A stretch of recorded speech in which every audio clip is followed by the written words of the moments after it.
Welcome to Fortress on a Hill. I'm Henry. I'm Danny.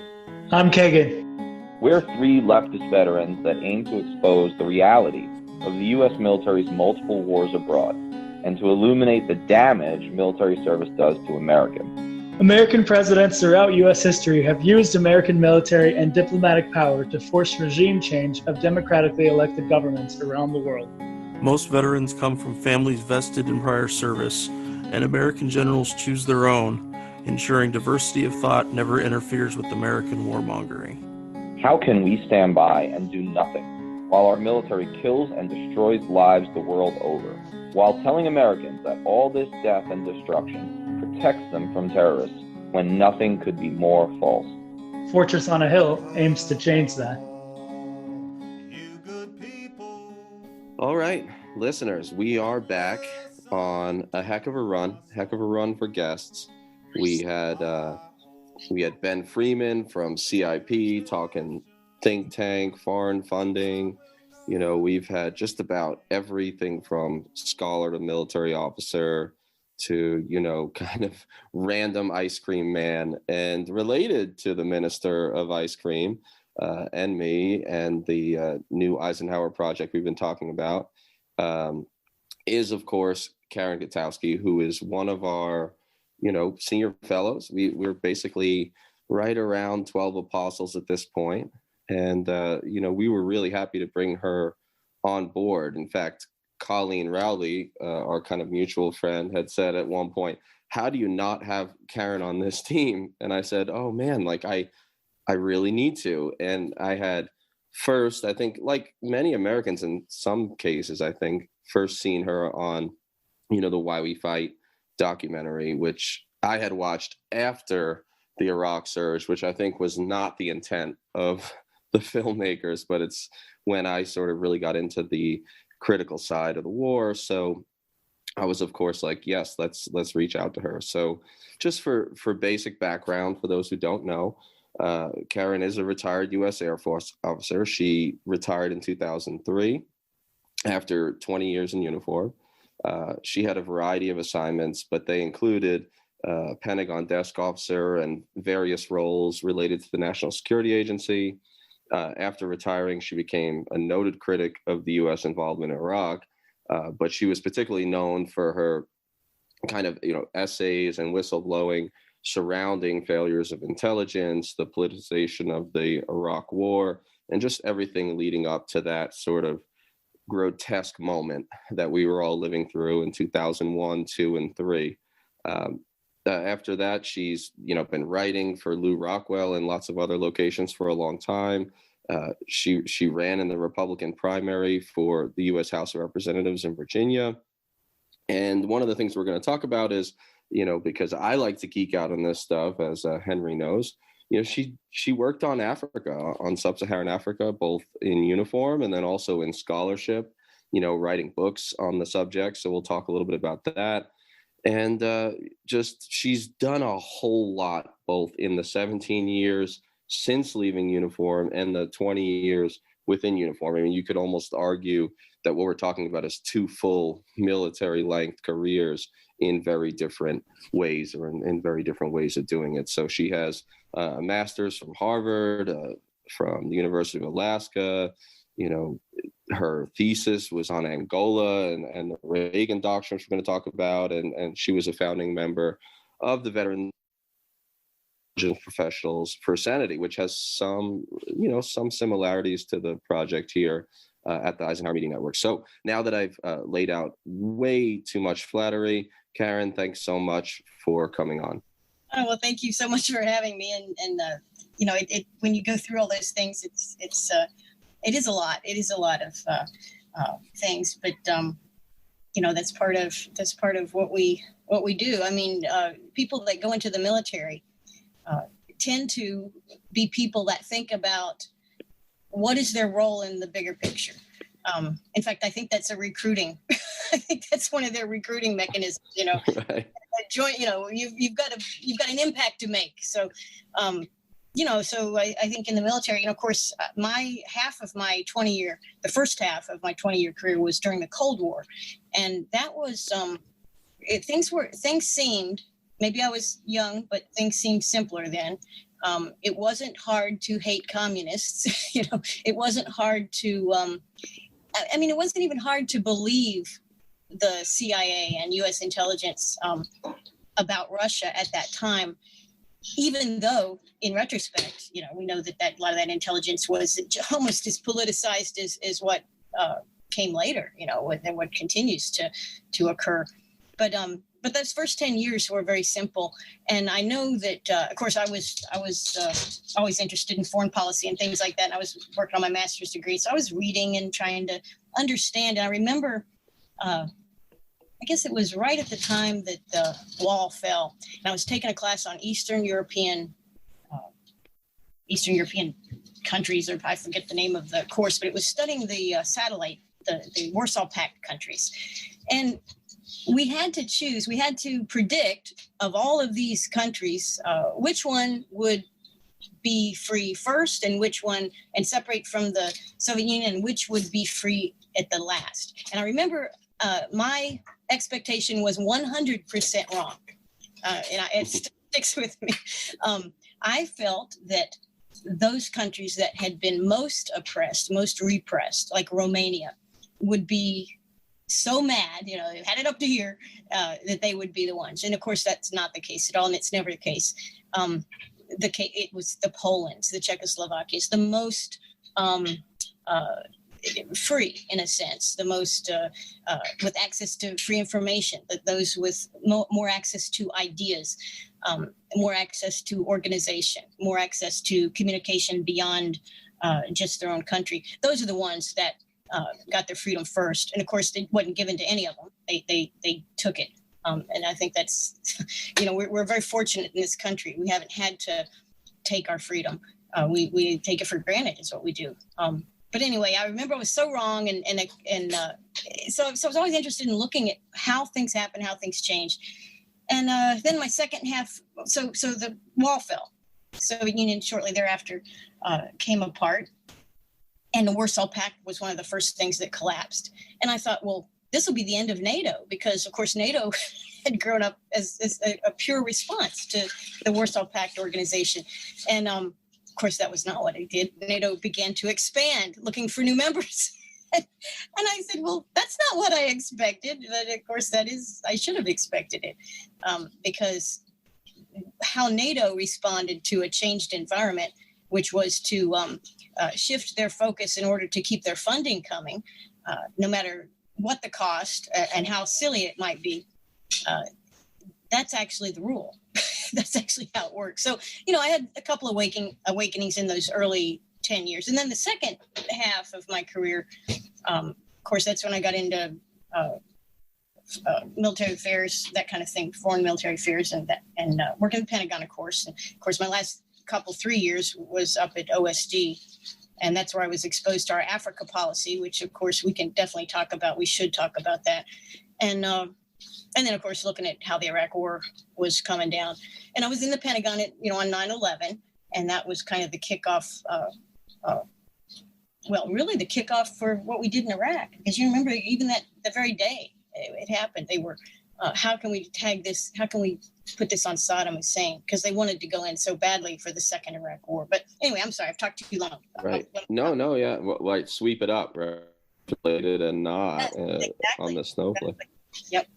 So if I could back up briefly, there's two things that struck me about your background, and I'm big on connections and timing, and I read into things too much as a rule.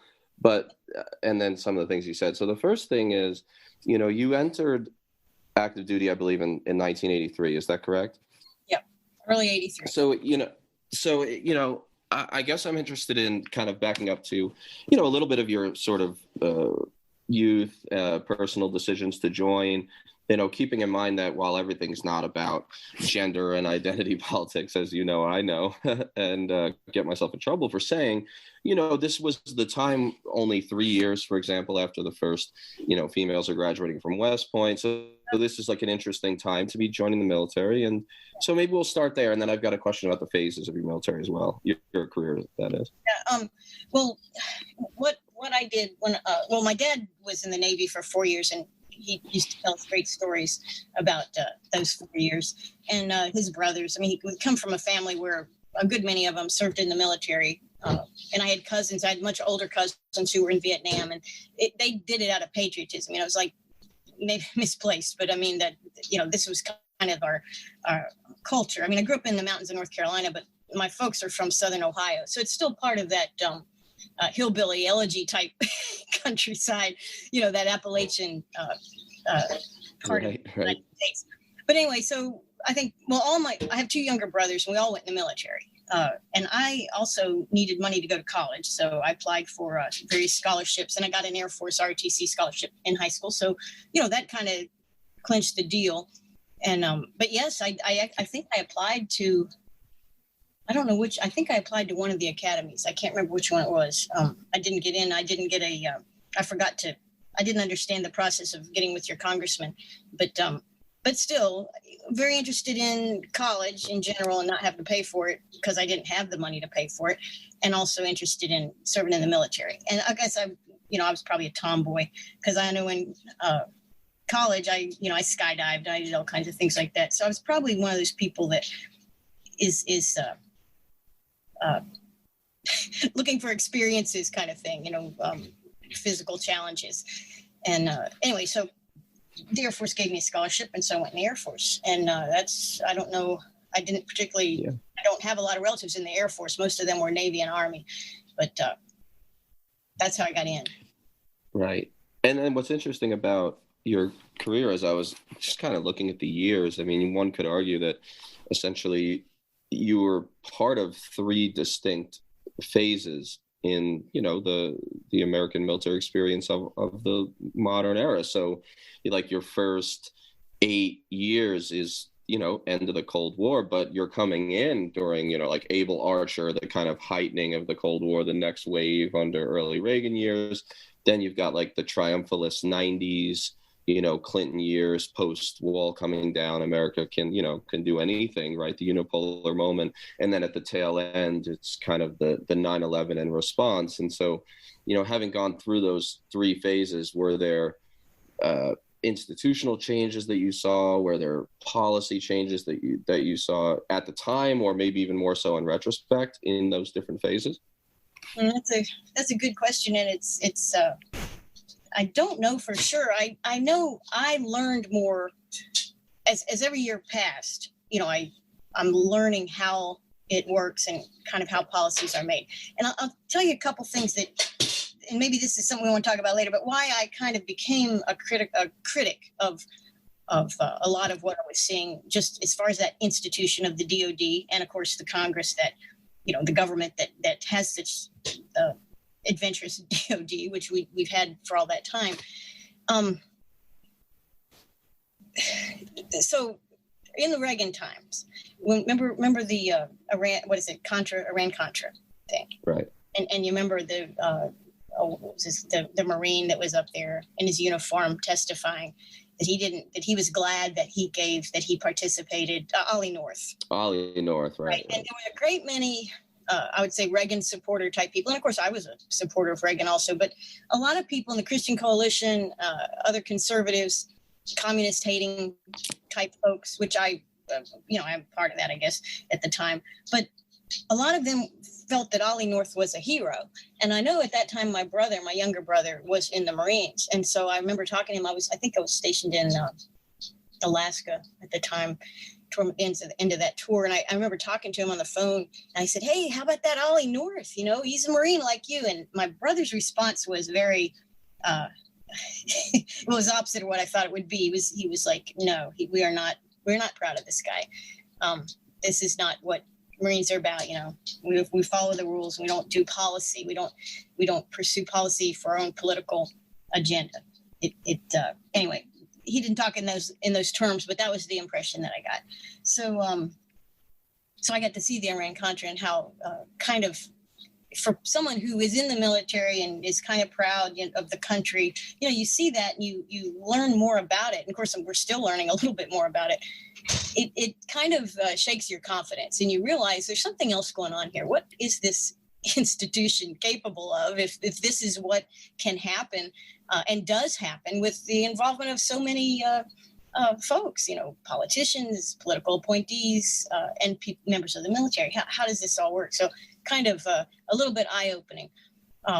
You mentioned Clinton, of course, and I was in the Pentagon on the air staff when Clinton was going through his impeachment process. And early on in that impeachment process, he launched missiles at Baghdad and some other places in Iraq and blew up something. I forget what it was. And we called them the Monica missiles. I'm not sure we weren't the only ones that called them that, but, it was a military response to a domestic political embarrassment of some sort. How does the president show that he's, a tough guy, or, how does he make his critics happy or whatever? He bombs a country. And, it's kind of funny. And I sat with the guy I worked with at that time was a fighter pilot on his air staff tour. And he was the kind of guy that, he wished he was back in the cockpit. Most pilots are like that. They prefer to fly. And this guy was like that, but he's really, really wise and smart. And they did target. They worked on targeting with other parts of the air staff. And about, a couple years before 9/11, I was talking about, how are you targeting? He goes, well, it's really, we've bombed everything we can possibly bomb about 10 times.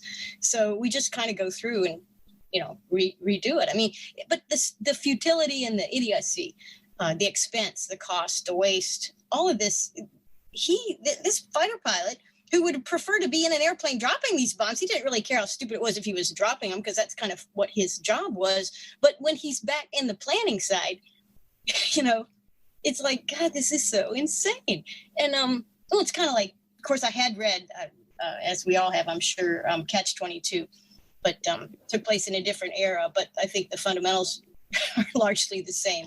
So I guess you could say I got more cynical over time. As I learned more about the institutions that I was a part of, my cynicism increased.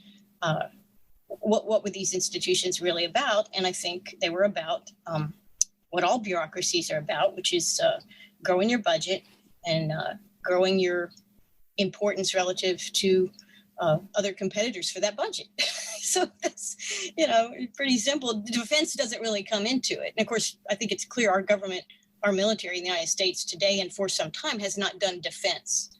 The very fact that I'm sitting in the Pentagon that's being attacked on 9/11, probably what we would consider the most secure location on the planet, not defended there. That kind of sealed the deal for me. This our government doesn't, our Pentagon doesn't do defense.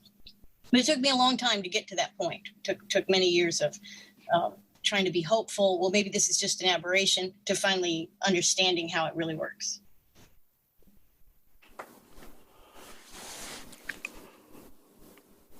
So, Karen, you and I actually were at the Pentagon at the same time, very briefly. Shortly after I joined up, in February '03, my MP company got sent to the Pentagon to do security.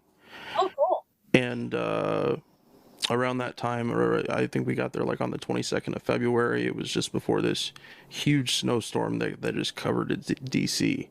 But I ended up spending 5 months doing guard shifts near the construction site where the plane hit the building. You could say that much of my early time in the Army was both figuratively and literally shaped by 9/11. I'm curious, could you give us a quick breakdown of your time at the Pentagon and how some of those experiences drove you to a new understanding about neocons and the political nature of foreign policy more generally, such as being told to say nothing positive about the Palestinians? And what was the environment there as far as personnel and atmosphere, both before 9/11 and in the lead up to you becoming a whistleblower over Iraq? Well, I went to the Pentagon initially in the spring of 1998, and I had been at NSA. I was right up the street, up the road at Fort Meade. So took a Pentagon tour at the air staff, and we were operational plans. So, and I think I worked, what area I worked. Well, it was Mid-East. But I forget my sub area. But that group of folks had people from all different backgrounds. We were all political military affairs people. That was our new assignment number, but they came from different places. We had logistics people. I was a communications person. That was my background initially. I spent 15 years doing comm electronic type stuff. So I was that. We had pilots, we had navigators, all kinds of folks like that in the air stuff. It was a great group of people to work with. I learned a lot about kind of the whole way the Air Force works. And of course, they were almost all, not all, but most of them, I think, were cynics because they had actually been around. I mean, these guys were in their 30s and 40s, and they'd spent a lot of time learning about the military. Of course, they were proud to be there, but a lot of them were cynical, and I gained a little bit of that. Then that tour lasted until I was there for 2.5 years, and I took a second tour, even though the first one wasn't really 3 full years. I curtailed that a little bit and moved over into another part of the Pentagon. And this was the Office of Secretary of Defense in plans for sub-Saharan Africa. So that was where I worked next. And with that group, I worked with a lot more civilians. So it was actually, and you guys probably maybe appreciate this, but it was fun working with military people, especially when they've been all over and done lots of things, and they're kind of similar to you in age and attitude. There's that. When I moved to the OSD, of course, I worked with more of the career civilians and also, of course, appointees. For the first time, we got to understand what a political appointee was. I think they call them Class C. Although Trump's changed, he's got a new class of political appointees he just changed it recently. Anyway, these political appointees had come in with the Bush administration. And, I'm not really I'm not working Mideast policy initially. I started out in sub-Saharan Africa. And that's when I wrote one of the books I wrote, I did work Africa in the air plan side on the air staff. I wrote one of those books, and I finished up the second one when I was in OSD working on the air staff. So working at sub-Saharan Africa. Anyway, it's kind of confusing, but those books related to Africa because that was my area. We finished those up, and I'm working and having a good time, not worrying about anything. And I got drafted, which was not my choice. But in the military course, whatever, I got told we need somebody to fill some positions over in Mideast, Near East South Asia, NISA, which was obviously Iraq, Saudi Arabia, North Africa is included. So I took the North Africa desk, and I did not want to go. And part of that was, this was 2000, early 2000. And of course, Bush had come in. I was not immune to what was going on in the news. And I was learning about neoconservatism. And of course, George W. Bush Jr., 43, I was never a fan of his father. Which kind of connects back to, this whole span of time. But here we have W coming in, and Cheney. And of course, not a fan of Cheney, I have to say. And he wouldn't have been a guy I would have supported, even though I was Republican. But I had read things and heard things, and we knew one of the reasons I didn't want to go over there to NISA is because of Bill Luty, his terrible reputation that he had as a politicized. Now, he is a retired Navy captain. By the way, Bill Luty, 17 years later, he's working at the National Security on a contract with the National Security staff of Trump. So we can only hope if Biden does actually go into office that Luty will be unemployed again, but I doubt it because Biden's bringing the neocons back. So whatever. But Luty, like a wart, you can't get rid of. I mean, he's there, and his reputation is terrible. In fact, one of the reasons that they were looking for people from the other offices was that he couldn't keep people. He wasn't able to. People were quitting. Why were they quitting? Well, I found that out after I got there. But we just, it was like a general bad situation. But they needed a warm body of a lieutenant colonel type warm body to work the North Africa desk. So I moved over there, and I did so. You can't say under duress because you're in the military, you just do it. But I mean, I was not a volunteer. And so as I'm looking around, I'm not like, oh, how great it is to be here. I'm looking around trying to be somewhat positive, but also basically my cynicism and my objectivism is getting is in control. So I'm looking at this stuff like, what's happening here. And I made a number of friends there who military types. I think there was an Army colonel and a Navy captain there, both who were working on getting out of there. They were working on curtailing their own OSD staff tour, which they needed. It was a ticket punching kind of thing for people that wanted to go on to commands or whatever.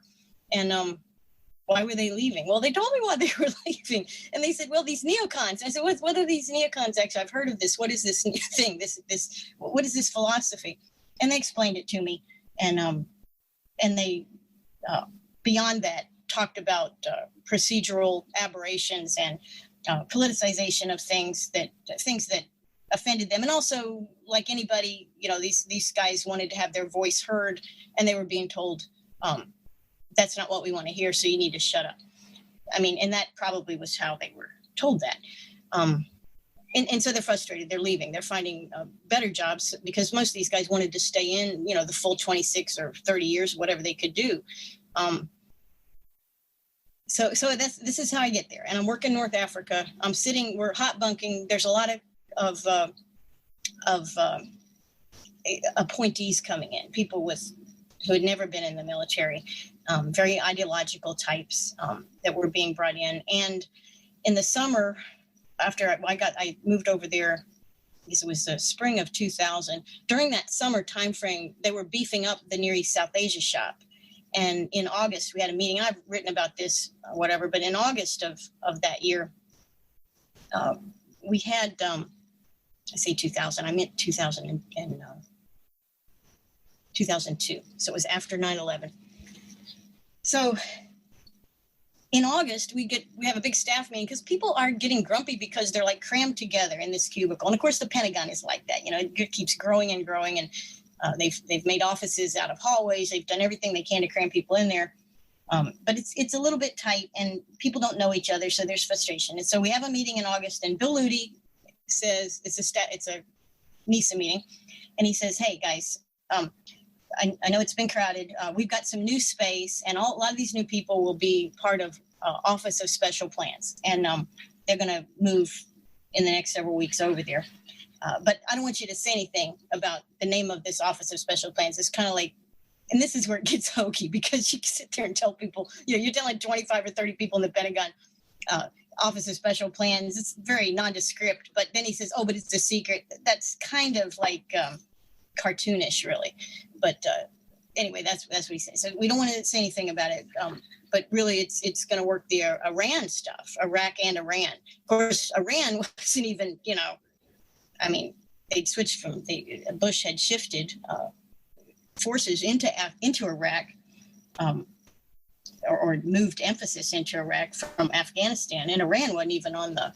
Obviously the neocons don't like Iran, but that wasn't on our operational plan. But that's what this Office of Special Plans was going to do. So anyway, they talk about that, and eventually the guys did move out into the Office of Special Plans, but we still, as NISA, our staff officers in NISA, interfaced with them all the time. And one of the things we were told in this meeting is, he said, once they're set up, Office of Special Plans will produce talking points on terrorism, on WMD, on Iraq, on Iran, and these talking points will evolve.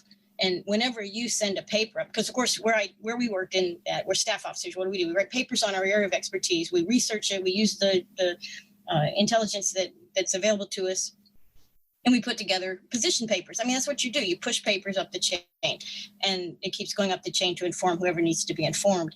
And he said, when you write these papers, from now on, you won't do any of the intelligence summaries or recommendations. We will give you what goes in each of these papers. And so when you have a paper that you're doing a staff position paper, whatever it is, you contact Office of Special Plans and they're going to give you what goes in there. And you copy and paste. You do not change. You do not, modify. You do not delete. You do not cherry pick any of that. You take the whole thing in your paper. And it was several pages. You'd have a 2-page paper with 3 pages of stuff from OSD that would be shoved up the chain. That was one of the direct orders. So you think about that, if I'm making McDonald's hamburgers, that might work, having a standardized way of doing business and compartmentalizing it. But what we were doing, it was kind of, was very propagandistic. And of course, people said that, not just me, all of us working. We would look at these things we were given, and then we'd see how they changed. And over the autumn of that year, they would change. Some of the talking points that they had were the same things. Oh, and these talking points were secret, at the secret level, at least. We didn't do TS pay. I didn't do TS papers, but they were definitely at secret level. But there were a couple of strange things about them. One is the pages would be classified, but not the paragraphs or the sentences, which of course violates the rules on how you do classification. Every statement, every paragraph has to be separately classified. And they refused to do that. In fact, one of the Army colonels was so I'm not even sure if that wasn't the main reason he got out of there. He was so upset about them not following the rules. And he went up the chain to say, you can't do it like this. And they just told him to shut up. We're doing it like this. Because these are civilians. These are political appointees. They don't have, it wasn't just that they didn't have the training. They had no respect for the process either, because, and what we didn't know at the time, but it's because they had a job to do, and their job was very different than what all of us thought our job was. Anyway, we got to see how these things evolved, and for a long time we had a talking point that we were required to use in this list of talking points that talked about the meeting in Prague between supposedly between one of Saddam Hussein's intel guys and one of the bombers, Mohammed Atta, I think.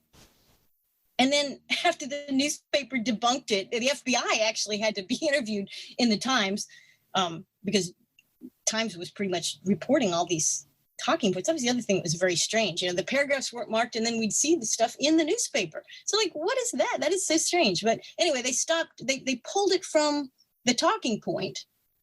They pulled that talking point after it was debunked in the newspaper by the FBI. So we're sitting here almost like watching Peyton Place, a Peyton Place of government, with these little games that they're playing, and where was the truth in all this? Well, not very, hard to find the truth, really.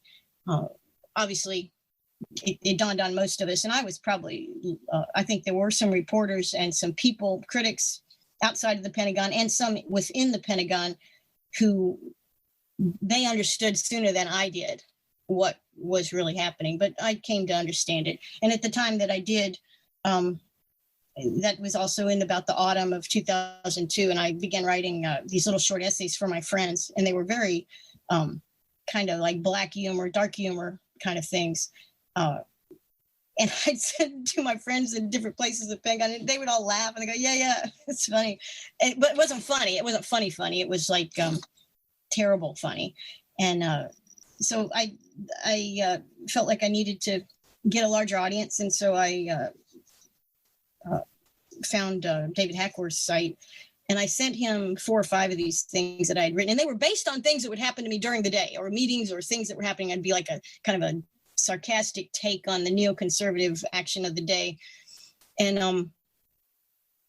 Hackworth, I did not know Hackworth, and you guys, you know Hackworth pretty well. I mean, he's passed, but he was very adamant about he did not want women in combat, which and he had his own opinions about a lot of things. Very tough guy, very principled guy, and I had no connection with him. I had no idea, but he immediately accepted and gave me a platform on his Soldiers for the Truth website immediately. And why would he do that? He didn't know me from Adam. What credibility could I possibly have other than, I have a .mil email address I used. I mean, he knew I was in the Pentagon, but it occurred to me months later that his contacts and all the people that I knew too, who wouldn't do anything but would talk every once in a while and make a complaint, that he knew he had tons of other evidence that corroborated the kinds of things I was seeing also. So he did that, and that was a great thing for me. It gave me kind of an outlet for my I have to say anger. And later after it came out, I'm active duty at that time, and of course I would have been in big trouble. I didn't release classified information, not any more than the Times already had access to, certainly, because I would, I wasn't doing that. But yeah, disrespecting the Pentagon leadership and the neocons. It was not good. They don't look kindly on that. I don't know if it's changed much since then, but yeah, I would have gotten in big trouble. So I was published anonymously by Hackworth, and that gave me kind of an outlet to kind of record what I was seeing and what I was thinking and my assessment of it. So I don't know if that's whistleblowing, because it wasn't like classified information. It wasn't stealing documents or anything like that. But it enabled me to get up to my 20. It enabled me to stay in there and at least say, what's my purpose here? Well, maybe my purpose might be to witness what we're doing. And so that went on for about 8 or 9 months, and then I retired. Anyway, that's another long divergent thing. I don't even remember what the original question was, but that's kind of how I got there. Oh no, you did. It was great. In terms of military intervention, how did you perceive what might have seemed to be a righteous choice to intervene militarily prior to 9/11, regardless of the place or purpose? And how do you see that type of intervention today? Well, actually, during the NATO bombing and the actions in Yugoslavia, that was really where, because I did not agree with that, and I didn't. I was in Italy. I was serving in Aviano at that time, and I even had a 3-month tour. Yeah, okay. Sorry, I got the dog and the grandkid here. But I had a 3-month tour in Verona, which is one of the NATO bases, and worked with them. And so I got to see how NATO was operating. And of course, Aviano was flying raids or whatever, bombing different parts of Serbia and former Yugoslavia from the base that I was stationed at. And it was, and I worked for 16th Air Force headquarters at the time. So we're kind of getting an overview of all this. And it didn't make a huge amount of sense to me. And also, of course, Italy was suffering. We got not we in Aviano, but Italy did receive, some refugee flow and some concerns of having this NATO prosecuted, U.S. prosecuted action right next door. It was just kind of, it's kind of disappointing. Like, is this what military, is this what we do? Is this what it's about? Because it was very different than what I had come into in the early 80s, So I was already predisposed to look askance at interventions, military interventions in general, because of what they're about, what they're fundamentally about, what the people are told they are about, the impacts that they have. A lot of this just didn't go into it. It's not like I'm a bleeding heart, but it just didn't make a lot of sense. Seemed like a big waste of resources. And certainly viewing from what I saw in Verona in my time there at the NATO base, NATO was, oh my God. I mean, it made me very glad I was in an American service branch rather than one of some. And I don't mean to criticize, but I have to criticize, because it was shocking the how things got done and the kinds of things that didn't get done. It was. I was glad to be an American, but I wasn't glad to be involved in that activity. It didn't make a lot of sense. So I was predisposed to be cautious. And again, when Clinton did Yugoslavia, or when NATO did it, this was supposed to be the world's first humanitarian war. What kind of newspeak is that? What kind of Orwellian concept is that? A humanitarian war? It just. And again, I'm sure that's what we're doing in Somalia and South Sudan. And I don't know, maybe this is a thing that I missed the training class when they explained how that worked, but it didn't make a lot of sense. So with the Iraq thing, first off, Afghanistan, I kind of I didn't really get, because it wasn't the Taliban that did 9/11, but they were hosting this guy, and so whatever. I'm saying, well, okay, fine.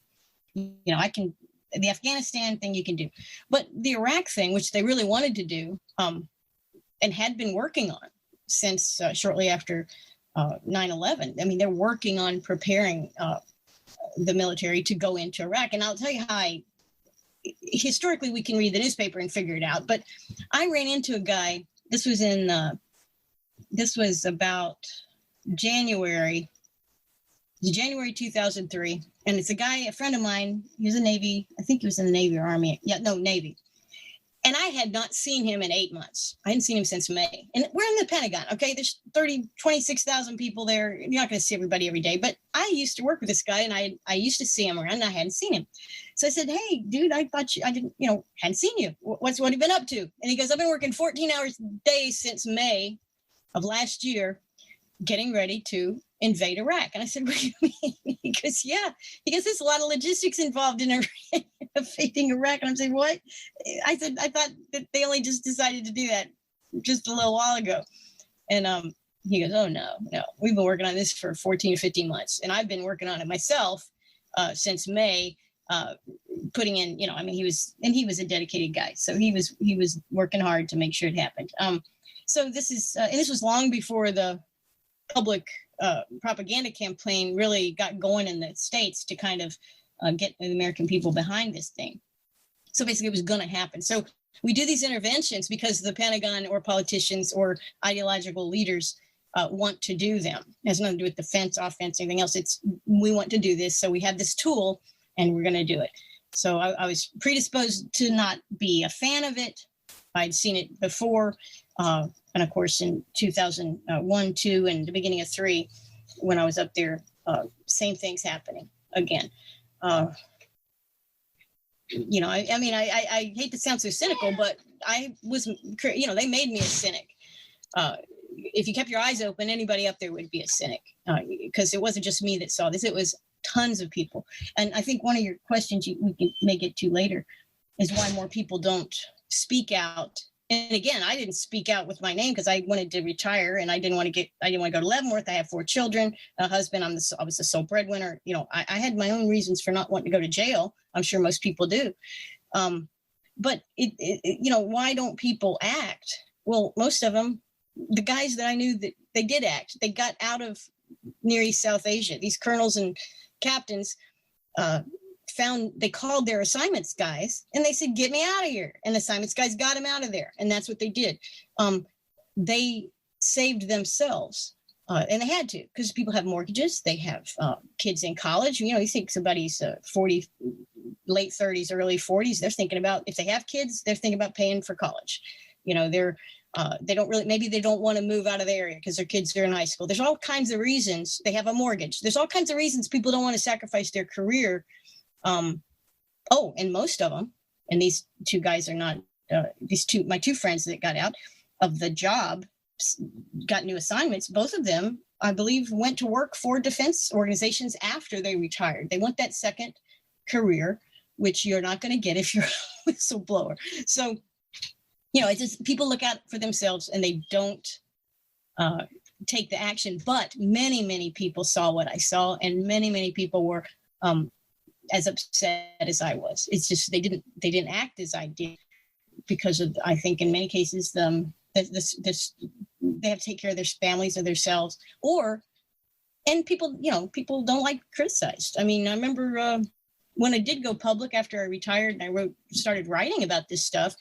Rumsfeld's like, oh, she's a disgruntled employee. Well, thank God I was a woman, because if I hadn't have been, he would have said worse stuff about me. He couldn't call me a son of a bitch. But you get criticized, and people think that women don't want to be criticized. Frankly, I don't think anybody does, and a lot of guys are more sensitive to it than women are. So, and I think you see a lot of women in whistleblower roles because they don't really care. They don't care if men criticize. Not all women, obviously, but some.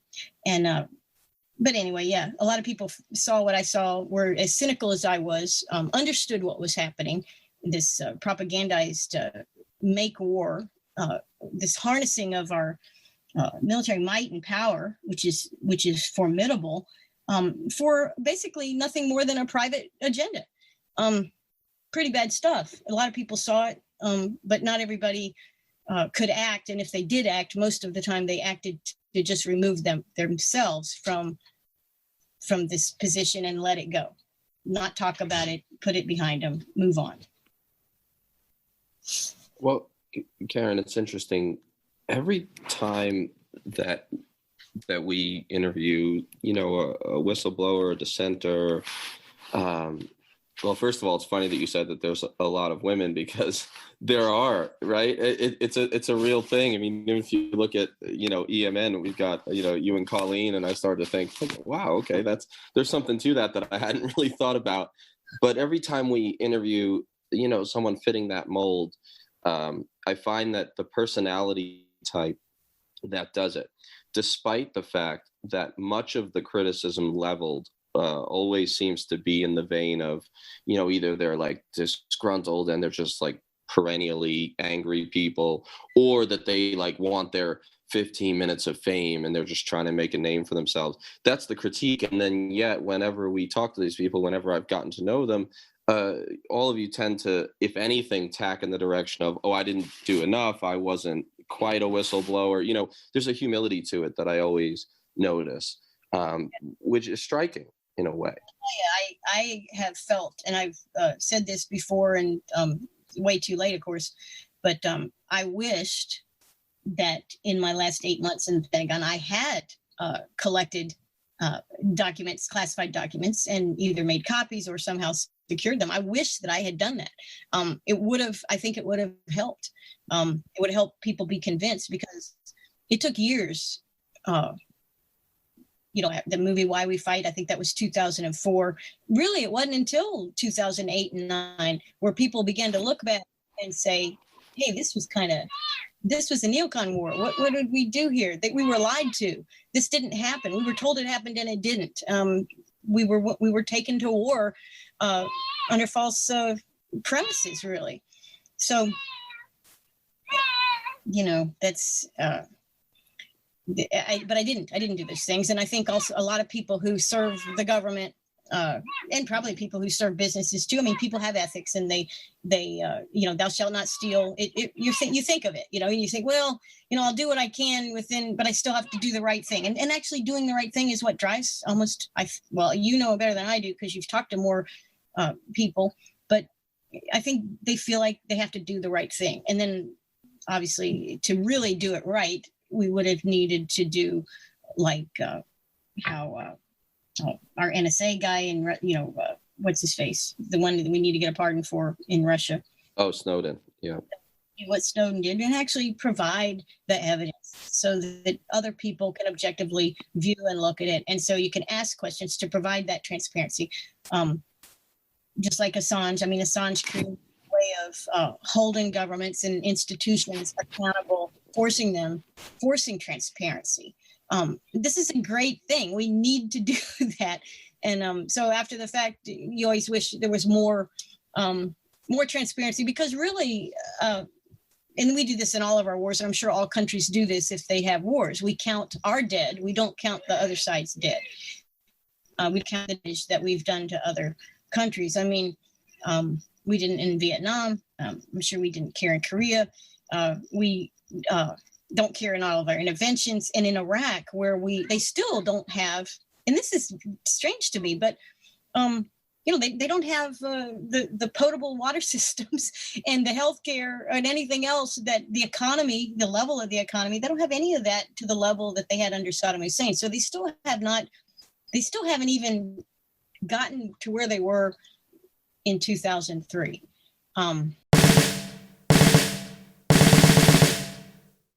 The guys and I love doing the podcast. Being able to share our experiences in the military with allies and supporters means the world to us. But we can't do all the work. We need you to share an episode of ours with anyone whom you might think would be affected by it.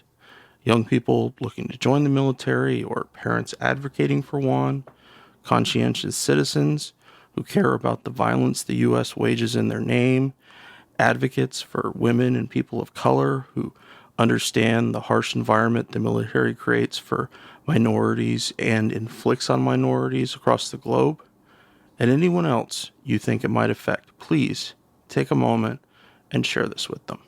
Our podcast is supported in a few different ways. First, there's Patreon, where we're blessed to have an array of wonderful supporters, helping the guys and I pay for some of the podcast expenses. Those who contribute $10 a month or more will be mentioned right here as an honorary producer, helping keep you, our listeners, stocked with new episodes. But you don't have to contribute $10 a month to help us. For as little as $1 a month, you can help keep us going, paying for hosting and storage fees, transcribing old and new episodes, promoting and expanding the podcast, and more I'm sure I can't think of at the moment.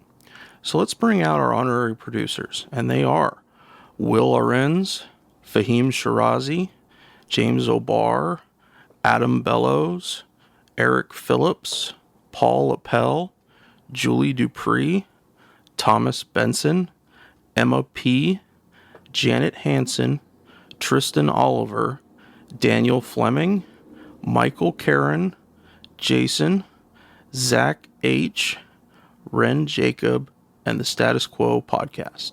Your contributions are wonderfully helpful to us. Thank you so much.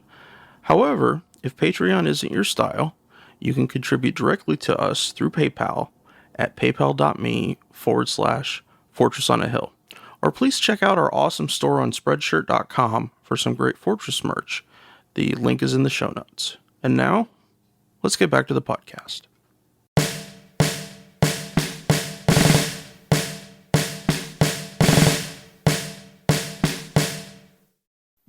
That's our legacy, but we don't count that. And of course, the refugees and the displaced people and the deaths and the shortened lifespans of other people that aren't quite dead, but they're not going to live a full life because of, the war. We don't count any of that, and it's kind of not right. Americans, we think we are very fortunate to live in this country, and we have this sense of that we're good people, that we do good things, that we care for the world. But really, it's not clear that we do.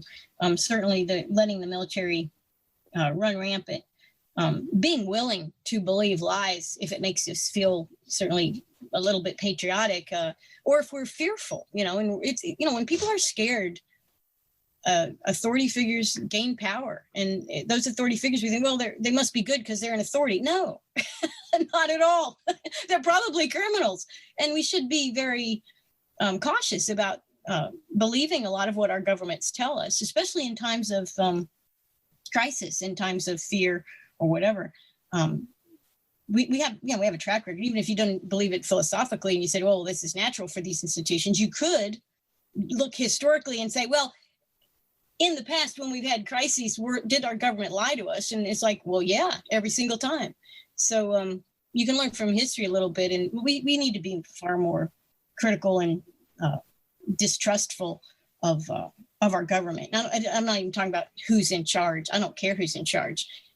It didn't matter in Iraq. I think Obama prosecuted Iraq pretty darn enthusiastically after Bush had done it. In fact, in Afghanistan, what's that, 17 years? And I think Trump's trying to bring the troops home from Afghanistan, but he won't be able to do that. I don't know if you looked at the NDAA that they're trying to sign, and he threatened he was going to veto it. The most recent. Mm-hmm. And he threatened to veto it because he's unhappy with Facebook and Google and whatnot. And he wants Section 230 of the Communications Decency Act, that allows them not to be accountable for the things that are posted, whatever. So he says, well, you need to do something about them. They talk bad about me. So he says, so I'm going to veto it because you didn't do anything about Section 230. In fact, the NDAA stops the troop withdrawal from Afghanistan, Iraq, and maybe even Syria. Stops it. This is Trump's order, but he's not gonna veto it for that reason. So and maybe he doesn't know that, but he should know. If I know it, he should know it. So it's out there. You can read it. I think Danny, I know antiwar.com published it. So yeah, it's out there. It's factual, and so there is no intention of the institution to correct its mistakes. There's no intention of the institution to look at reality. The institution that are involved in our foreign policy, these institutions do not share the average American's perspective. They don't share the average American sense of decency or common sense. They don't share it. They live in a different world. So yeah, and that's what I just said there. Maybe I'm maybe there's some tension in my voice, some anger. Well, that's how I felt 20 years ago.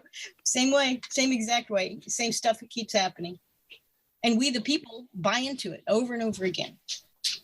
And seem to never realize that all of the obscenity you're describing is in fact done in our name. Whether or not we have a draft, whether or not there's a war tax directly, it doesn't change the fact that those Yemeni children, those Iraqi casualties and refugees, that's in our name. I mean, that was bin Laden's argument, flawed but not completely irrational as to why one could attack the United States citizenry. Now, I don't agree with that, the way he derived that, but at the same time, in a ostensible democracy, right? And even in the stuff that Israel does to the Palestinians, oftentimes with American munitions, which made in the USA on the so we put our stamp even on those things, which most Americans are not supportive of, and feel bad about. But we're going to get blamed for it, and we are responsible for it because we elect people and we say, you just go do your thing, and we trust them when we should never trust them.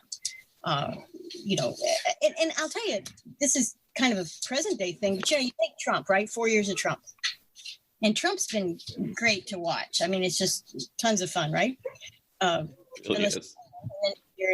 Trump derangement syndrome is a real thing, and people are very unhappy. Some people are very fearful and unhappy. Trump's destroying the planet or whatever he's doing.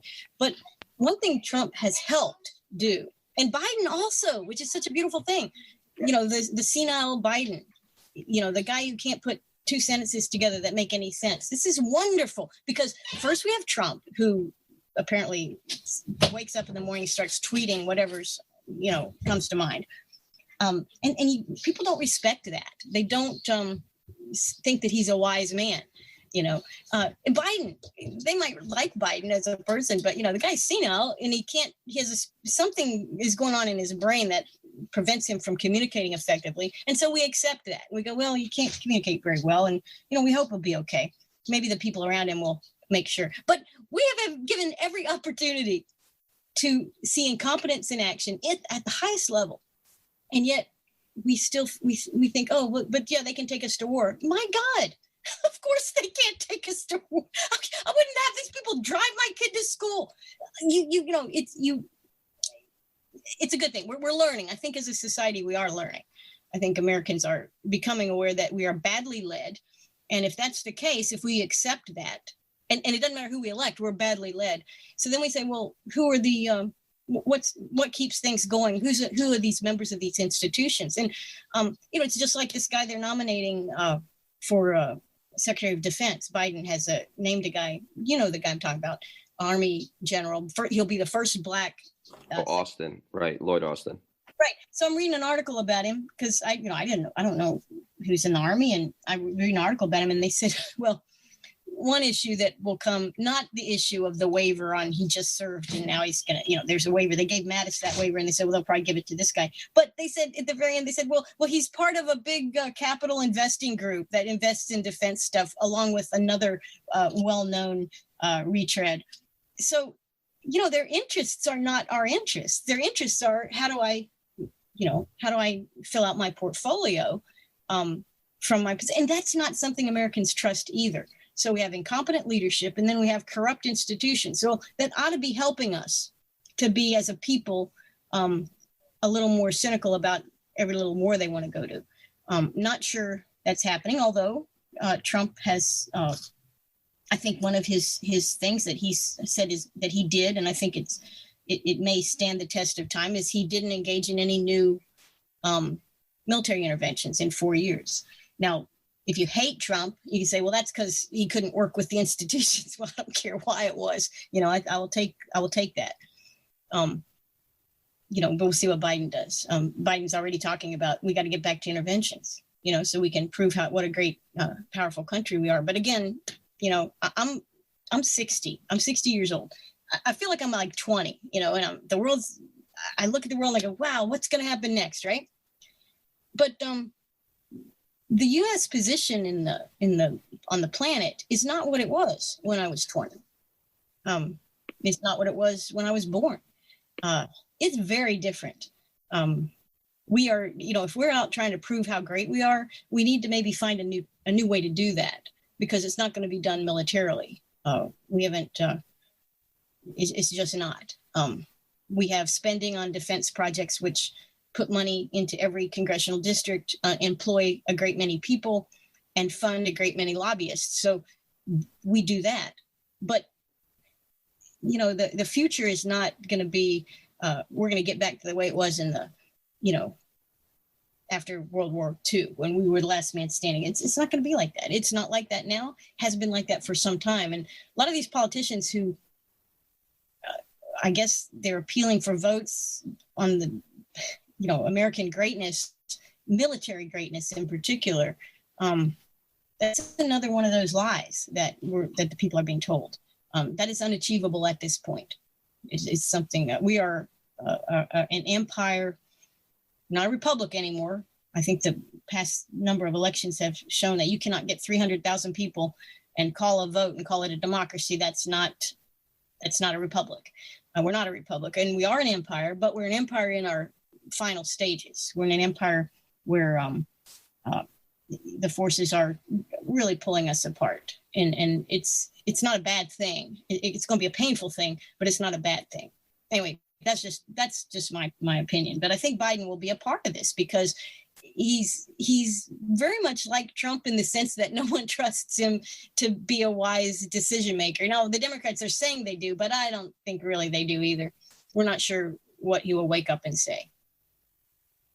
Well, absolutely. And it's interesting how terms like empire are getting more of a hearing now than they did 12 years ago, 15 years ago, 20 years ago, when it's related to the United States. And, a lot of empires they go to die in Afghanistan, of course, but they often, behave badly in Africa as well. And it's been interesting over my, most of my military career, but especially after, kind of the way I've connected with some of you voices who were dissenting even before we met, right? This is really the first time we've spoken at any length, besides over email and stuff like that, and haven't met. And that's the case with many people. But this week I had released a piece at Tom Dispatch with Bill Astori, who's been writing there for a long time, also retired Air Force, who started speaking out after he retired. And we wrote these kind of fictional letters back and forth, like pen pals, about, imagine if we had started speaking when I was still in uniform, because he retired in 2005, which was the year I commissioned out of the academy. And it reminded me of some of those years. And you mentioned that sense of anger that really hasn't fully left you. And I know it's there for me. And in those years that we were going back and doing this pen paling, I was pretty angry. And, I first ran into you and Larry Wilkerson in the Why We Fight documentary, which, as I mentioned, I watched it, and then I watched it again, and then I watched it again, all within like a 2-week span in early 2008. So I had just come back from the 15 months, which really spanned the first year of the Iraq surge. We had been extended, and then actually had begun just before the surge. I had gotten there in October, and I had come back and really was not in an okay place. And I know that other folks probably had it worse, and I don't mean to overplay that, but I was in a rough spot. I was very angry. I couldn't understand what I had just been asked to do. And, I felt really helpless about what I could do about it. And then I watched this documentary, and I don't even really remember how it came into my world, but I watched it, and I watched you speaking out in particular, because you had only recently been in uniform, and then listening to Larry Wilkerson speak. And I just thought to myself, oh, okay, I'm not completely alone. In fact, there are these people, I was first lieutenant.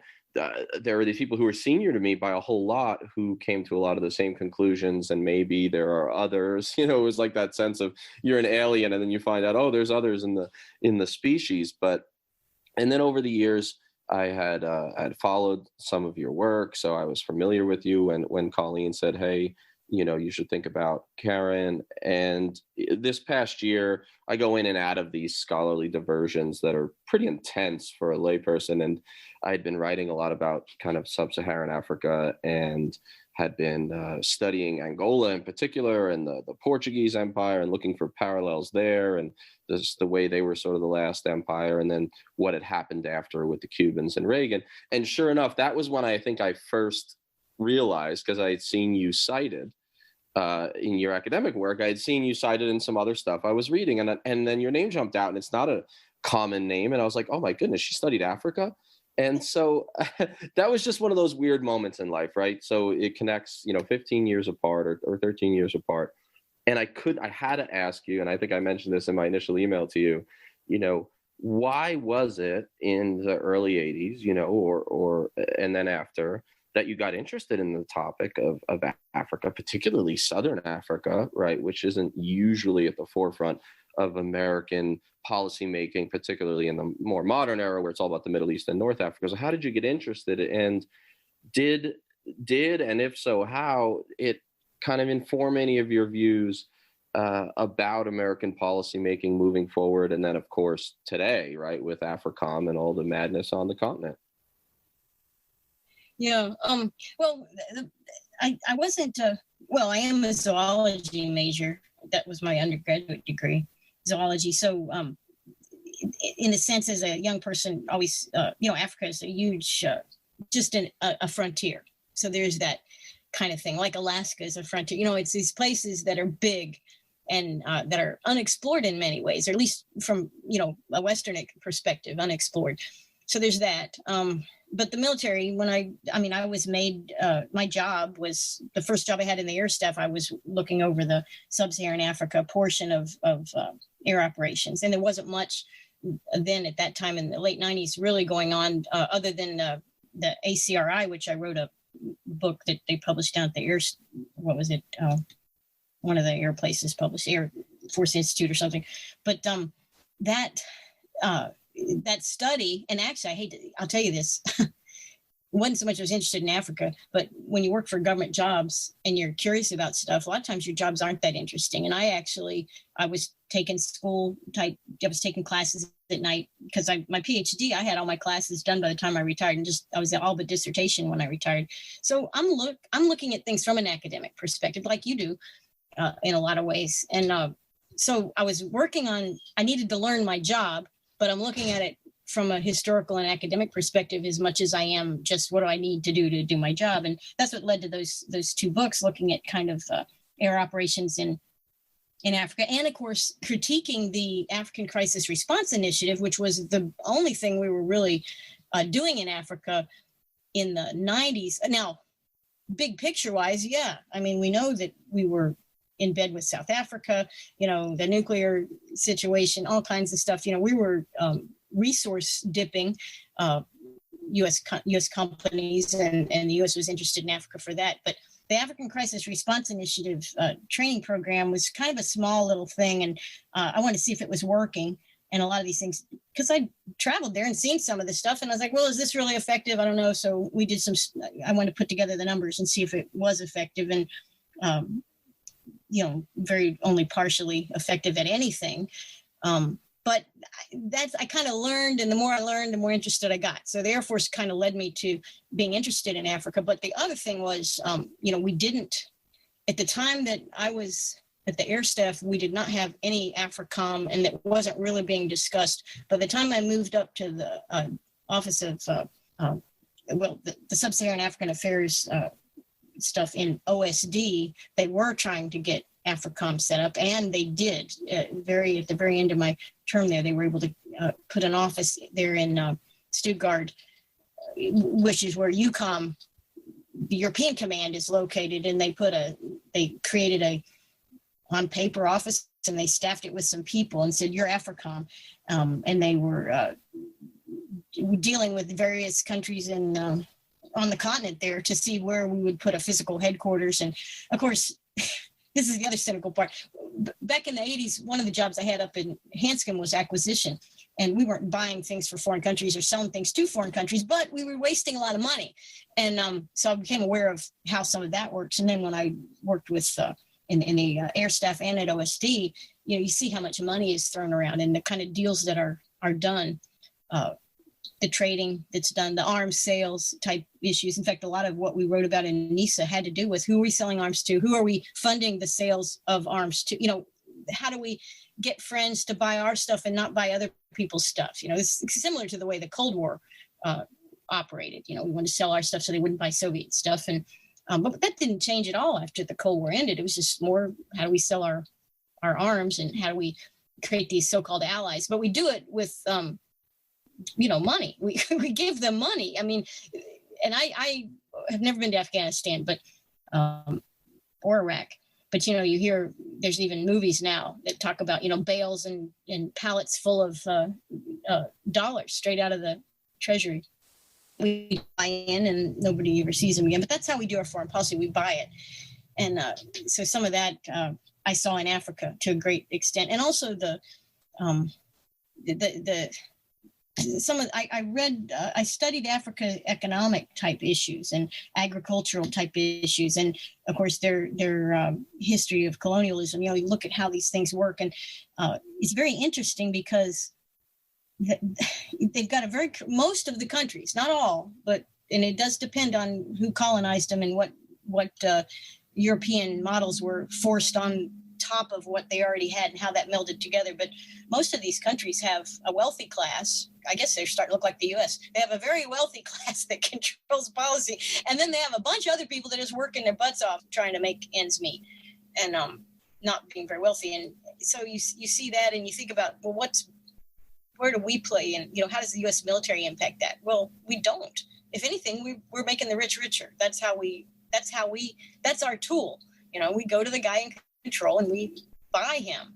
At least it appeared to me that that's how we did it. That was the fundamental of how we influenced other countries. And then, of course, I also said, well, how do other countries do it? Because the Soviet Union had collapsed by then, and Russia was not as interested in, they were interested in selling things, but certainly not as as an empire, because their empire had collapsed. But what was the other big players on the African continent, particularly sub-Saharan Africa, was China. And how did they do it? Well, they didn't sell arms. They built factories to kind of help people. They did capitalism, which is kind of interesting because the commies are doing capitalism, which is actually, creating a higher quality of living for more people in a lot of these countries. And yes, I'm sure they didn't work in the best environments, but at least they were moving up in the world a little bit, or they felt that they were. And that's what China brought. China brought trade, production, and that kind of thing. They didn't sell too many arms while we were busy selling arms. And again, our African Crisis Response Initiative had to do with arms and working with American teams, eventually combat teams, to do what? Well, not clear. Maybe we picked an enemy and went and got him.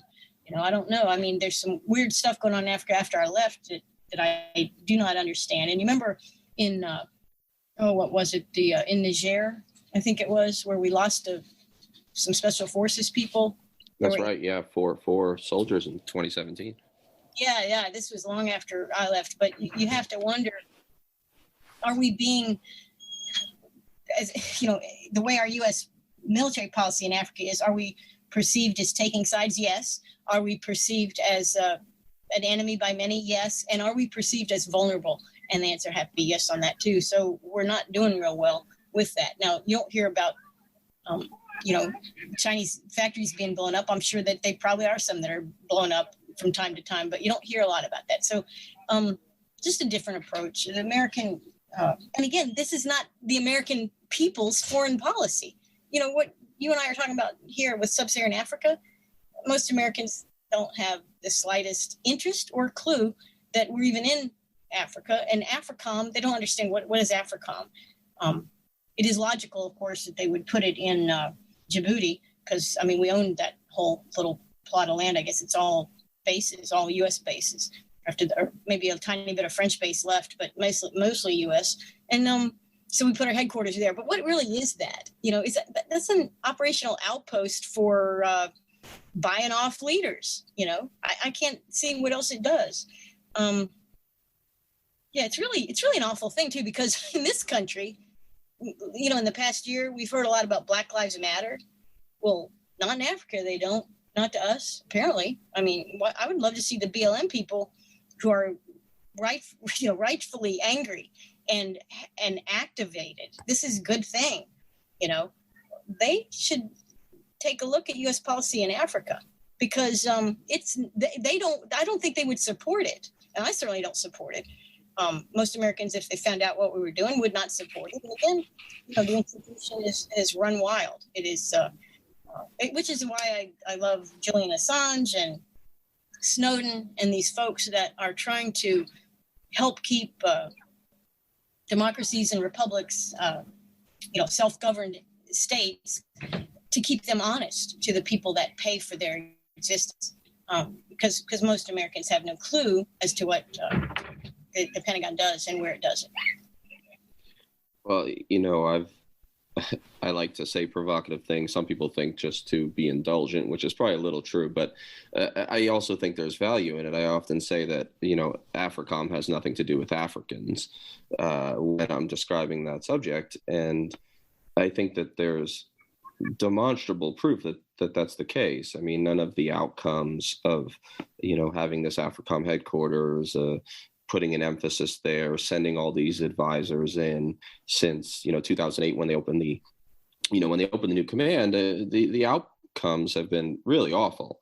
And I've also been provocative and gotten myself in trouble saying, after I spent a month every day in the streets, just in solidarity, obviously not trying to be a leader in the sort of post George Floyd protest, I said a few times, and it angered people, I sure hope, that some of the people that, tens of millions who mobilized in the streets rightfully, I hope they'll be there when there's time for solidarity for an anti-war movement or, anti-interventionism or all these things. And hopefully seeing this police militarization will shake something loose about the connections between foreign and domestic policy, but also on this idea of, if the lives of people of color matter, then that maybe should transcend borders, because it's clear that that's not been the motive or the outcome of U.S. policy, right, in Africa. That's true. And I don't think it's too much to ask either, that people do make the connection. They should make the connection between our foreign policy for 50, 60 years now, our interventions abroad, and the militarization of our police forces at home and the way they behave. Because there's a lot of people getting shot because SWAT teams are coming in shooting them. Now, why are they doing that? That's not policing. That's military stuff. But why are they doing military stuff? Because, this is a planned, profitable, institutionally driven shift in how our country has domestic security. It is to militarize it. And again, if you study, and I know you guys do, study the history of empires, this is something that happens. Freedom is lost as domestic freedom is increasingly constrained and lost, and people are treated more and more like foreigners in their own country. And, I think to some extent, Black Lives Matter movement has made people aware of this. And it is people of color, but it's also an overall system where the fundamental American, just the regular working class American person, it's almost like class warfare. There's Americans who work and produce and live their lives, and they're often treated badly by their own government. And we're treated like, it's almost like our country is being occupied by these institutions. And I hope I'm alive, and I expect to be when we see this really change, because I do think we're due for a major change. And whether that comes from a populist revolt or a peaceful decentralization of power, even secession of states and regions from the Pentagon, from these institutions that control our country and try to control the world. I think that's going to happen. I do think it's going to happen. I think it's going to happen sooner rather than later. And I'm planning on being alive to watch it and help. Hopefully it helps that you feel 20. because, well, first, yeah, 60's not very old any longer, and feeling 20 helps. I see it happening. There is an education problem in this country, though, that public education is part of how we're controlled, I think, and it's not very good. We don't, we're talking here about, my career maybe starting in 83, so 20 years plus 17. So we're talking about a 40-year span of time. And we've mentioned presidents' names, we've mentioned political crises, we've mentioned interventions, right? That we all are familiar with because we study it.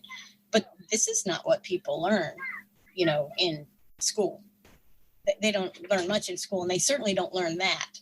So a lot of folks, a lot of activists are really not, they don't have the information to really make the connections that they need to make, that they should make. And their frustration level is high. The BLM movement, other popular movements, and you can take ones on the right too, like the Second Amendment movement, right? This is a bunch of people that don't take my guns, right? Don't take my guns. And I have a Second Amendment right, whatever. And they're very angry. But then you talk about one step, advanced or making connections between this. Those connections aren't being made. They do not. They blame a president, like Biden's going to take our guns, but Trump wouldn't, and they're missing the point because Trump would, and presidents before him. I mean, it's the way power is organized in this country. We think it's, they keep talking about, it's what the people want. We have elections, we're a democracy, or even that we're a representative republic. They may say that, but they're not believing what their own eyes are telling them. They're hearing stuff and catchphrases. They're angry about things, but they're missing a cognitive or experiential type connection that will allow them to say, hey, what the real problem is you can't have a republic with 300 million people in 4 time zones. You can't do that. Or you can't have an empire.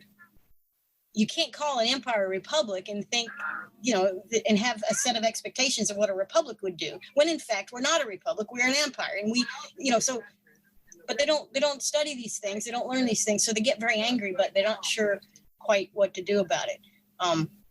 And this is a problem. This is a problem because scared people, frustrated people are vulnerable to authoritarian systems. And I am very much even though I spent 20 years in the military, I'm very anti-authoritarian political systems. I oppose them. I mean, my problem with communism isn't communism. It's that it's an authoritarian, centralized control power. That's my problem with it. So, Absolutely.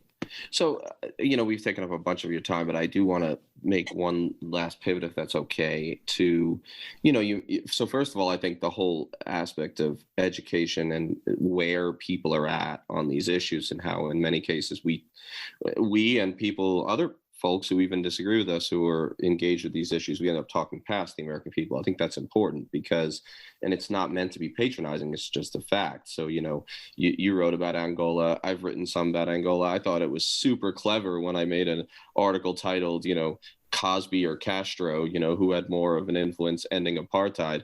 And I was so proud of that and did all this research. And then at the end of it, I was glad I did it, but I thought, would my mom understand what I'm writing here? And like, that's like my litmus test. And of course the answer is no. In many ways, I'm like writing way just past what people even care about. But at the same time, you mentioned anti-authoritarianism, which I fully agree with. It's why I like, Simone Weil and Camus, and they were hated by the left of their time because they criticized authoritarian communism, which was kind of in vogue and, in the philosophical left. But, you did run for Congress, right? I mean, you got involved in electoral politics briefly, which I think is super interesting on a number of levels. It's something I'm asked about a million times. And I think probably most of us who are active politically at all or as public voices are always asked, are you going to run for something or all this? And I wanted to know what made you run and what that experience was like. What was your experience in the electoral arena and what did you kind of take from it? Well, I'm in a Republican congressional district, heavily Republican. So and I'm conservative, I guess, conservative libertarian or whatever, but I went against an incumbent who, I think he was running for his 11th or 12th term at that time, Bob Goodlatte. And I used to vote for Bob, but I farm. After I got out of the military, we live out here, and I farm, small farm, but cattle, raise cattle, and now I have sheep too. And so, I'm looking at agricultural policy and things like that. And there's a lot of authoritarian controls that come down through the USDA. And Bob was the head of the, he had been past chair of the House Agriculture Committee, that kind of thing. And so he was, he knows nothing about farms. So I was basically dissatisfied with my representation, not on a military sense, but of course, in studying Bob, I realized he also was terrible on technology and terrible on war. I mean, he was a pro-war guy. Didn't really. I don't know if he had studied these things, if he thought about them, but he was a typical, long-term congressman. He looked at what are the other guys doing, and what do I need to do to keep and maintain power within the Congress. That's how he judged it. And so I challenged him basically not on those issues, which are more domestic district type of issues.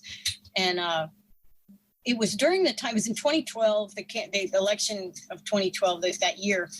And so I did get, the Tea Party was big then, and I forget where the Tea Party came from, but actually Ron Paul was bigger. Tea Party diverged from Ron Paul, but there was a lot of what you would call, amongst the Republican side, kind of a libertarian-leaning populism. Again, the same stuff that probably got Trump elected 4 years ago. It's the same kind of thing. And it's interesting to see how this is not going away, this populism, this common sense, demanding accountability amongst for your representatives. So there was that going on. So I pretty much got, like, within the party primary, I got the Tea Party vote and some of the hardcore conservative constitutional type votes, a libertarian vote. So I got basically 34%, and he wiped he won handily that primary. I went on. So, but what I learned about it was that there's a lot of kind of what you mentioned earlier, what we mentioned about who else is out there that thinks like you do or shares some of your perspectives and experiences. And there's a lot of them. So I did meet a lot of people who are hardcore constitutional, limited government type people that I would consider. Of course, I live in Virginia, so people that I would think are maybe the heirs to an extent of some of the founders, not so much in terms of their slavery issues, which I think is all anybody thinks about, but their ideas of a limited government, of decentralized power, their fear of centralized power, their fear of what people being flawed, what flawed people will do if they're given unlimited power, or if they're given no accountability, lots of money and no accountability. What will happen? They were scared of that. They were fearful of that. And there's a lot of people today who feel much the same way. And I got to meet a lot of those people. So that part was fun. And, so I did learn quite a bit. I think when people run, and what I would have done had I prevailed, it would have been very difficult, because as soon as you become a congressman or a woman, it is a different thing. I mean, very few people can be Thomas Massey's or Ron Paul's. Even Rand Paul is continually criticized because he compromises on different things. So I'm not sure what I would have been as a congressperson. I definitely would have been honest. I probably would have been a pain in the butt. That's worthwhile. But I think to run for office and to win a seat on the Congress or a Senate, you have a platform which can be used if you're the kind of person that will use it for good things. And that's really that to me is why you would run for Congress. Yes, do you want to represent people? Sure. But what the people want from their government is often very different than what than what you might want to do, because what people want is they want a redistribution of assets that have been taken from the other 434 districts, and they want that put into their district for the most part. I mean, a congressperson's job is to help lobby for federal and state money to flow into your district to create jobs and whatever those jobs are. And this again was something that the movie Why We Fight made very clear. You have a lot of people who don't like war at all, but they have worked their entire lives in munitions factories. Well, that's the job that I had. That's the job that was in my area. That was the best job I could get. And I enjoyed the work, but they don't make the connection. But so we have and this is what Eisenhower talked about, really the military industrial congressional complex. It's very hard to beat that. And it's in place, it's powerful. And it really works a number, on the people, on the average person, until that person has to lose their child or their spouse, or a relative or a friend. They don't really realize the cost of it. It seems like it's all good, right? It's all good. We're making munitions. We're doing all this stuff. They want to believe good things about what they're doing, and we're all responsible. We all have a little bit of responsibility to not be a part of it. Again, decentralization starts with each of us, right? I mean, and we're all doing it. We're all saying, I'm not taking my talking points from, from the Pentagon. I'm not taking them from the neoconservative warmongers. I'm not taking them from the left-wing humanitarian warmongers. I reject that. So here's what I'm doing. I'm decentralizing from that. But it's going to be an uphill battle. Unless some kind of crazy crisis happens. But it's hard to say, because usually during the crises, that's when people look to the authoritarians. I mean, even you can take COVID, right? I mean, the governors became dictators, and they were, for the most part, yes, you hear complaints, but for the most part, people welcomed it. That was strong leadership, and they said, well, I'm scared. Protect me, Mr. Governor. Tell me what to do. It's almost a human failing or a weakness, something we need to try to help our kids grow out of and help ourselves grow out of it. A hard problem. There's a lot of hard problems here. Yeah, I mean, absolutely. And we see that authoritarian instinct in fear for sure. And COVID to me is just another exposure of that. And so much of what you referenced about the role of the congressperson is interesting to me.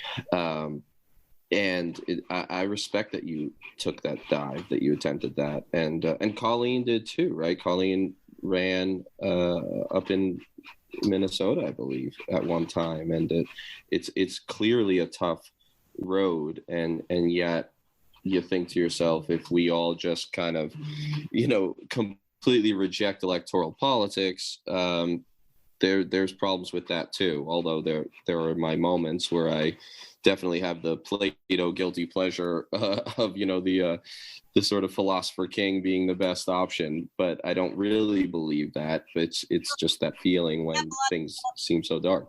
Have many small kingdoms, then it would probably be very good. We need more. Maybe we need a lot more philosopher kings than we're right.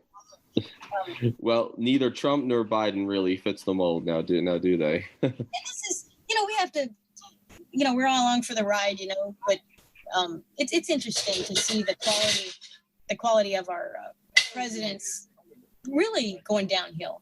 I think this helps people understand. I mean, it helps them become less knee-jerk authoritarian, because I can tell you, we know this from the past 4 years of Trump. The Democrats I shouldn't say the Democrats. Obviously, many Democrats probably voted for him, but the left was upset, and they said, well, he's not our president. He's not our person, and we don't do what he says. Great. I love that. I love that about Trump derangement syndrome, because that's the one thing they should hang on to. And then you've got, with this most recent election, all the people that supported Trump are in, not all of them, but a lot of them are saying, hey, well, Biden, he's not I won't take an order from Biden. I love that. We shouldn't be taking any orders from these people, any of them. And we certainly shouldn't be taking them from generals. We shouldn't be taking them from an institution like the Pentagon or the CIA. And it's not clear the influence that the CIA has over a lot of things that we think. But it's not. No one appointed them the boss of how we, what we believe. So all these little things are working towards a better end in some respects. But I am a little worried about if Biden is true to what he's hinting at. And again, not because he may want to or not want to. I'm not sure what's going on in his brain, but a lot of his backers are neoconservative. A lot of the people he's bringing back into government, just as Trump did, are neoconservatives. They're embedded in a lot of places. And I certainly don't want to see the U.S.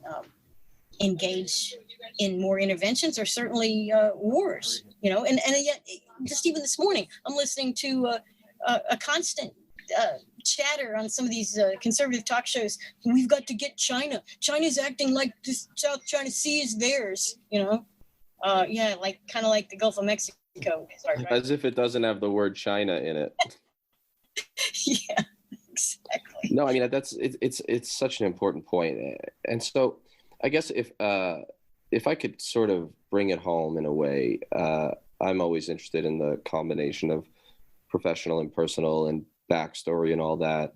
So, you did a career in the military, and then you did kind of dissent and whistleblowing to some extent, and you've won the Sam Adams Award. You've had this whole other career, writing and speaking and appearing, in different phases, particularly with a lot of attention on you immediately after the Iraq War, just like there was a whole lot of attention on Colleen for kind of what she always describes as her 15 minutes of fame, which I think was a little longer than 15 minutes. But, I guess my last question is, it's 2020. We're now in our fourth war on terror administration. You've had these various careers and tried different things, including kind of an electoral jaunt. And, what is life after whistleblowing, life after dissent like, and what's kind of next for you, I guess? What role do you see for yourself and people like you now after all of that? Well, I don't really sit and think about the future as much in those terms, but I'm here. I'm like I said, I feel like I'm kind of 20. I feel like I'm looking ahead, and many things are possible. And I like the big picture, like a lot of us academics do. We like to look at the big picture. So my big picture would be like North America, United States. What our system?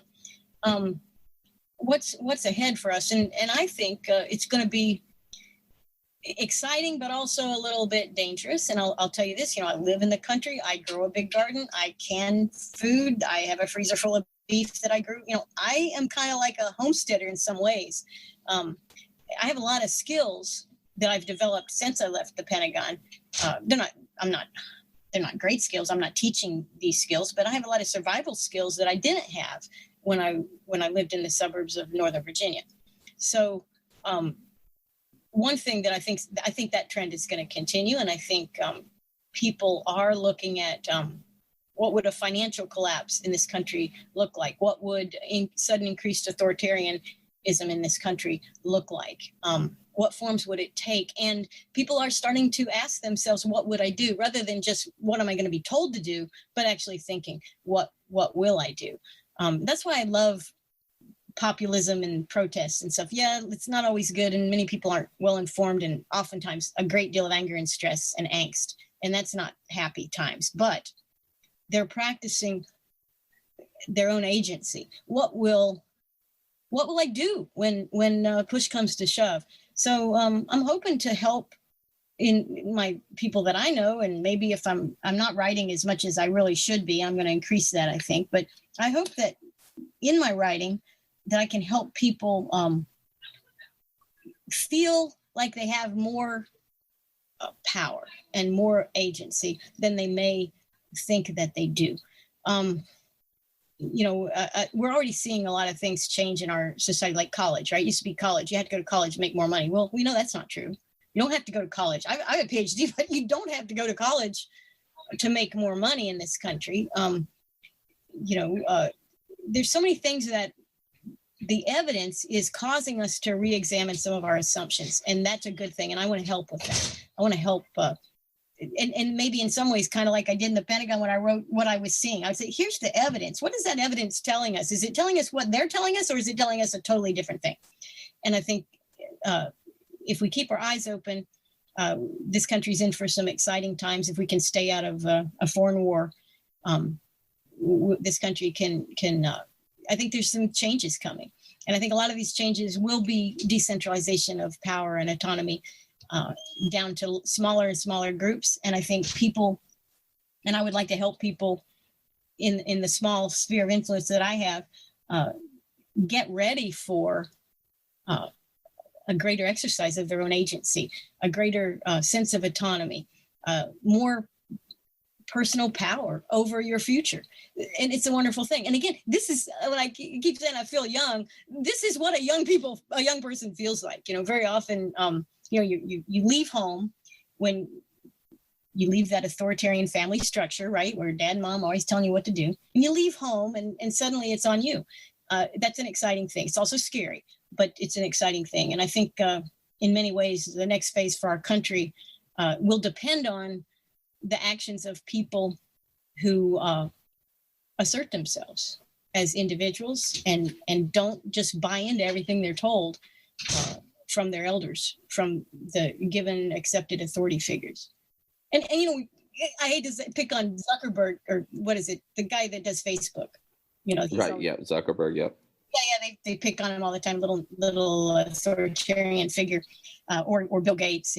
Pick on him because he knows everything. And he wants to make the world in his image. But this is a good exercise. We should be challenging people who assume to know more about our situation and our lives and our choices than we do. We are the authorities. We own ourselves, and that to me is a very liberating concept. I believe it. I try to live it, and I think that will be the way to help us get through crises in the future without mass murder, because that is the other flip side of it. Mass murder can come when empires fail and collapse, and mass murder comes when authoritarianism is unchecked. We don't want that in this country. We don't want to do it overseas, and we don't want it to happen here. So, we need to create more whistleblowers. How about that? That is always the right answer, I think. And I want to thank you so much for this conversation. It's kind of an inspiring thing for me, because I've had my darker moments at different times for different reasons. And one of the recurring ones is, is anything that I'm doing having an influence? Like, am I screaming in the dark? Is everything futile? And then I'm like, well, I'm vaguely Irish Catholic, so masochism's kind of my thing anyway, so I'll be fine.